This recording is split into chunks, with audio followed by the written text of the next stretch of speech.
May mga kaibigan tayo na gusto rin namang ipagmayabang para hindi daw si Juan de la Sague lang mayabang at panay flex ng kanyang mga setup. Di joke lang. Gusto lang ipakita lang naman. Okay, so eto sa mga gustong mag-send ng kanilang setup din naman, yung picture or video ng kanilang setup. Nasa description box po yung aking Facebook account at i-message nyo sa akin. Send nyo sa akin via Messenger. Okay, so eto. So dahil sa mga addict kayo sa solar panel, solar setup, bibigyan natin tong portion na to para kayo ang bida. Hindi lang si Juan de la Sague palaging bida. Kayo ang bida ngayon. So eto, unahin natin kay Sir. Ito yung pangalan niya sa YouTube. Si Far East. Yan, napakalayong silangan. So sabi niya, ito yung setup ko sir. Nag-ubisa ako sa, mekos din pala sa una to eh. Gel type acid, tapos 70 AH na 12 volt. Yan siguro yung N70 na ano. Ganyan din yung gamit ko noong una. Mekos. Mas matindi kayo sa akin eh. 100 watts, 200 watts, tapos medium. Ay sos. Grabe. Apay nga eh. Okay, so eto. Tapos saka siya nag-settle into hybrid. Sabi ko na nga eh. Kung mag-start kayo, wag muna sa ano. Tama yung nasa tamang landa si Sir. Nasa tamang guidance. Sino ba nag-guide sa'yo, Sir? Pakilala mo naman sa akin. Ayan, bago siya nag-settle into hybrid setup, 450 watts. Mix siya. Okay lang naman kasi konti lang ako. 450 then 460. Konti lang naman. Si Juan de la Sague kasi 3 di pa yata yung agwat. Ayan, parang si ano na nag-asawa ng 16. Alak lang tayo. Yung off-grid ko pala ginawa ko pang 12 volt na pang ilaw na sa DC na mga ilaw. So ganyan din sa akin. So tingnan natin yung kanyang sinasabing pang DC. Eto. Ito pala yung sinasabi niya na Sunpie. Parang sampal to Para kung sinampal sa ano Hindi, joke lang. Gel type na battery. Ayan na Sunpie. Sunpie ba to? Nakaparallel sa isang mas maliit. Then circuit breaker. Tapos PWM. At naka-automation yung kanyang ilaw. So pwede mo rin ang pindot-pindutin yan. Pero pag naka-automated na kasi yan, wala ka nang gagawin dyan. Okay, tamang ano lang, tamang pang ilaw lang naman. Maganda kasing ano guys, dito kasi hindi naman natin hinahanap talaga. Aminin natin guys, aminin nyo. Hindi nyo naman talaga, sa una hindi nyo talaga iniisip na makakatipid ako sa kuryente. Sa totoo lang guys, napagastos kayo sa ano, pagbili ng battery, paghanap-hanap ng para kayo naglalaro muna sa una. Maganda yan. Wala naman kaagad nagsettle sa maganda eh. Diba? High school life. Okay? Alam nyo na yung sinasabi ko. Then, tingnan natin yung pinower. Ito na yung pinower niya via ano. Biro mo, brown out na sa kapitbahay nyo. Ang iingay ng generator. Dito sa amin, ganun eh. May ingay yung generator dyan, may ingay yung generator dyan. Magkakapit bahay, may sariling genset. Ayan. Yun ang ano, yun ang hindi maganda para sa akin. Ano na naman yan? Okay. Mayaman si Sir. Mayaman to. Hindi niya masyadong ramdam gastos dito. May sasakyan siya, 4 wheels siya. Si Juan de la Sague, mahirap lang po si Juan de la Sague. Wala akong ganyan. Wala tayong ganyan. Sana all. Then yung setup niya sa hybrid, eto, tingnan natin. Okay, so pakipitikan nga ako kung anong brand ng inverter ni Sir. Nang mai-recommend din natin sa iba na gusto mag-settle sa kung magkano yung presyo. Comment down below. Eto. Okay, hybrid inverter. Nasa side yung kanyang switch. Mas convenient lang kasing gamitin yung ganito guys. Lalo kung ikaw ay busy na tao. Hindi mo na kailangang masyadong kinakalikot masyado. Automated siya. para kang nag-ano ng home automation. Tapos connected pa siya sa internet. So tamang ano ka lang, tamang commissioning ka na lang, tingnan mo, i-monitor mo na lang. Tapos yung kanyang battery, ayan, CST Energy. Yan, i-promote din natin. Ayan. So gusto na CST. Pero sabi nila maganda daw to. Magandang klaseng battery, CST. Mostly na ginagamit dito sa Pilipinas, CST battery. Tapos yung isa, ano pangalan na makakalimutin kasi si Wanderlust. Tapos naka parallel 48 volt 100A is equivalent to 200 Ah. Naka 10 kilowatts si sir. So convenient na yan. Kampante ka na sa 24 hours. Kaya na siguro 24 hours to kung isang ref or dalawang ref.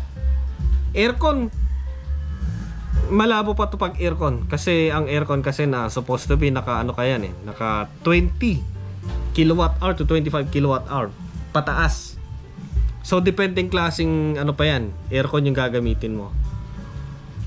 Syempre kasunod yan sa solar panel mo kung gaano kadami. Sumasabay kasi yan. Sa inverter kasi, sa hybrid inverter, mas para sa akin mas maganda mag-settle ka na kaysa medyo sabihin na natin 8 kilowatt to 10 kilowatt. Kasi hindi mo alam mag-upgrade ka, mag-upgrade. Para hindi mo masyadong iniisip na magtatanggal na naman, papalit ka na naman. Ang inverter kasi guys, hindi mo mabebenta in original price. Hindi siya kagaya ng lupa na habang tumatagal, pamahal ng pamahal. Para siyang sasakyan na syempre is bawas na yung kanyang 50% na value. Yung 100% bawas na 50% kasi gamit mo na siya. So mahirap na siyang i-deal. Pwede siguro kung isa kang sikat na tao tapos pirmahan mo siya, parang yung mga binibenta nilang sombrerong Ayan guys, oras ngayon dito sa Dilasag, sa location ko is 3:21 ng hapon, September 22. At ngayon palandfall. Ingat sa mga ingat sa tatamaan ng bagyo. Ingat. Yan. Sana na-save nyo na mga gamit nyo, mga solar panel, pamilya nyo, na-save na natin. Tago na lang. Yan, wag kayo masyadong lalabas-labas nga, may bagyo. Dito sa amin, okay siya guys, okay siya. Don't worry on Dilasag kasi nga safe tayo, very safe. Then tingnan natin yung solar panel ni sir. Ito yung solar panel niya na sinasabi niyang mekos din. Kasi sayang din na itapon natin niya. Hindi naman bibili na magbobote yan eh.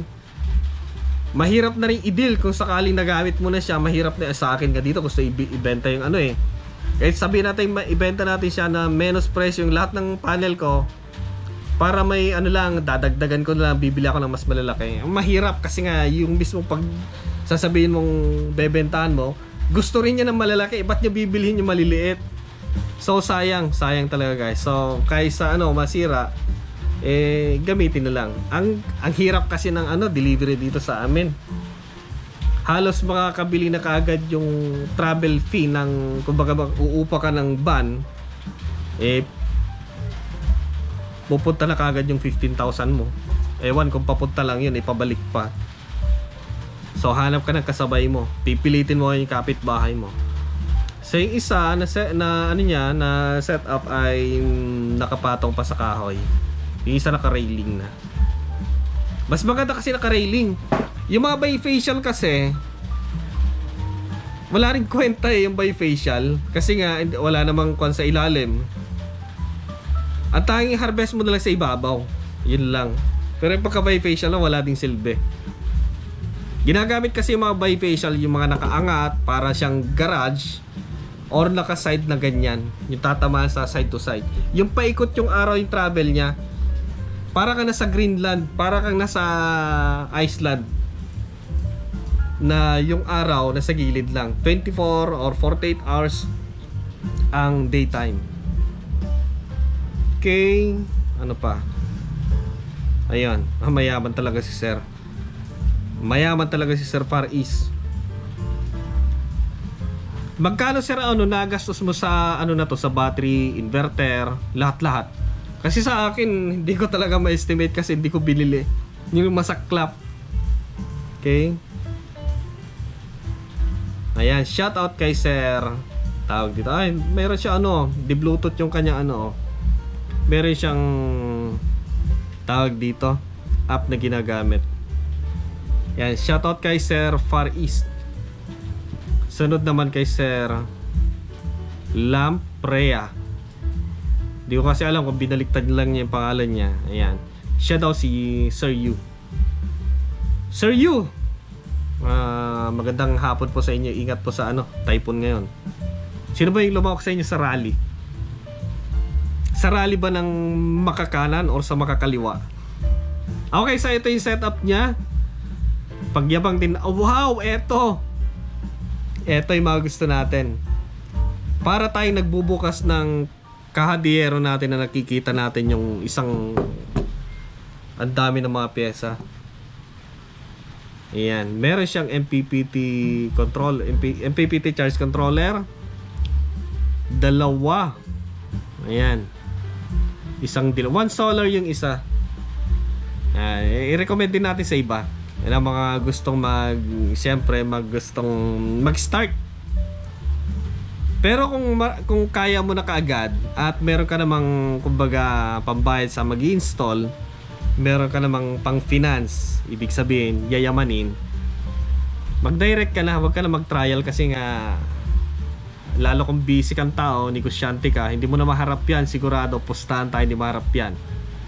Pero kung talagang hilig mo talaga, may kilala ko dito eh, si Sir, shoutout natin sa bayan, si Mar Sawit.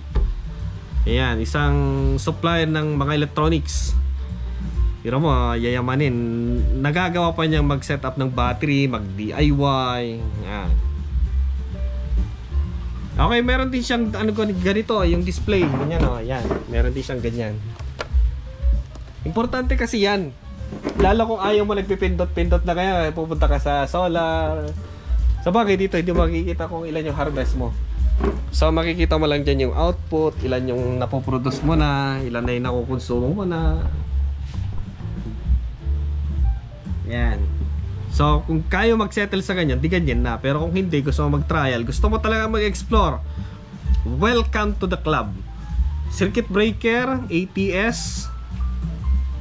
Ayan, sa akin kasi hindi ko siya hindi para naka-priority kay kay Deye.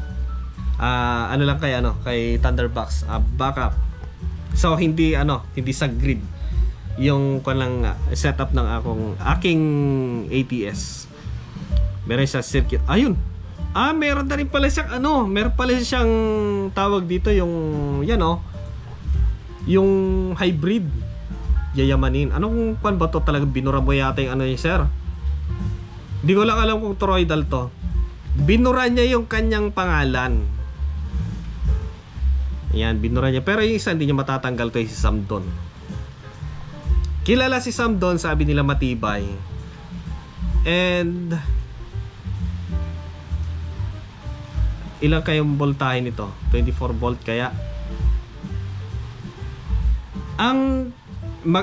Ingatan mo to sir, si Samdon kasi nga may butas sa tuktok. Baka pasukin ng butik yan pa lang. Butik kung technician ka, madali lang ayusin yan. Pero mas maganda lagyan mo takip yung niya. Ewan ko ba kay Samdon kasi hindi niya naglagay siya ng malalaking butas. Yung butik kasi pag sumuot na yung ulo niyan, pasok na yun parang daga. Ang daga kasi pag sumuot yung ulo niya,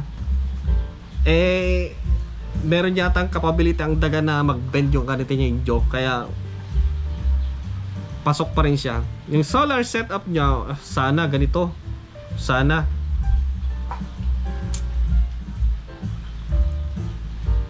ganito na solar setup. Yan. Malalaki. Mas maganda kasi yung harvest nito compare sa maliliit. Yan. Sa bagay, kung maliliit tapos ang dami, may harvest din yan kahit paano, malakas din yan.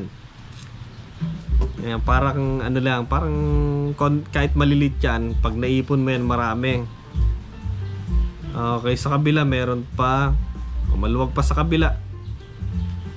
Okay, pwede mong gawing ito pwede mong gawing string 1 sa kabila tapos string 2 sa kabila niya. Harvest umaga, yung string 1, tapos harvest hapon dun sa string 2. Pero kung yung bubong mo ay gaya dito sa akin na isang parting ganon, kung naka facing west siya at medyo maulan na sa hapon, nga. So lipat mo sa east kasi mostly sa east ay magandang harvest umaga. Sa hapon lang talaga nagkaka-problema ng harvest. Ayun. Ganda yung mga setup nyo guys. Ganda. Meron siyang blower. Bali dalawang setup. Itong isang picture kasi na binigay ni Sir, yung Samdon kasi ay wala siyang internal na MPPT charge control. Ewan yung iba. Si One Solar yata meron na sa loob, internal. So ang kagandahan kasi sa mga high frequency inverter like yung mga ginamit dito, ginamit dyan, ginamit dito, ginamit kay Deye, yung mga inverter niya kasi is bidirectional na siya. So siya na yung inverter, siya na yung MPPT charge controller, siya na yung SMPS tuwing magcha-charge sa sa battery kung sakaling walang solar. So trabaho na niya lahat. So yung kanyang mga IGBT kaya magtrabaho independent, na yung napoproduce from solar bibigay niya sa kanyang battery pag meron pa siyang binibigay sa output. So independent. May talagang complex yung kanyang trabaho. Yung mga si Samdon kasi toroidal siya one day siguro, ewan kung kaya din nitong kaya din nitong magbato ng supply sa grid, yung magbalik. Balita ko meron meron siya yun nga lang kasi talagang mahal din. Pero kilala kasi si Samdon na madali siya maayos. Wala na yung natin, display, wala na. Ayan, so maganda rin. Yun nga lang kasi mas easy siyang ayusin compare sa mga high frequency. Okay, so maraming salamat sa inyong mga send na picture. Shout out ko ulit si Yan. Kikita niyo na sa display si Sir Sarge ba to? Sarge Lamprea. Sir Yu. Gandang hapon Sir, ingat-ingat. At si Sir, mahirap pala magsalita pag Sugbo. Sir Manny Far East. So maraming salamat sa inyo para sa video na to. At ayan, naipagyabang na natin yung gusto nyo. Naipagyabang na natin. Hindi, joke lang yun guys. Ingat-ingat sa masungit na panahon kagaya dito. Wala pa dito guys kasi nga hindi naman dito dadaan yung ewan yung isa yung susunod kasi nga meron siyang ang dating target niya is Southern Luzon or Visayas, pero pataas yan ng pataas. Delikado kami dito. Patay.